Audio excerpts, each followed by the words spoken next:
بسم الله الرحمن الرحيم حقيق على ألا أقول على الله إلا الحق قد جئتكم ببينة من ربكم فأرسل معي بني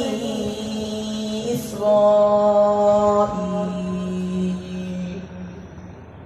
قال إن كنت جئت بآية فأت بها إن كنت من الصادقين فألقى عصاه فإذا هي ثعبان مبين ونزع يده فإذا هي بيضاء للناظرين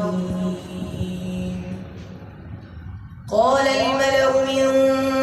قوم فرعون إن هذا لساحر عليم يريد أن يخرجكم من أرضكم فماذا تأمرون قالوا أرجه وأخاه وأرسل في المدائن حاشرين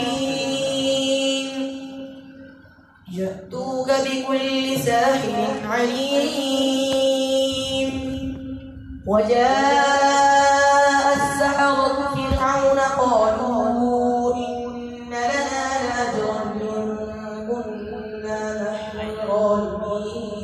الغالبين قال نعم وإنكم لمن المقربين قالوا يا موسى إما أن تلقي وإما أن نكون نحن الملقين قال ألقوا فلما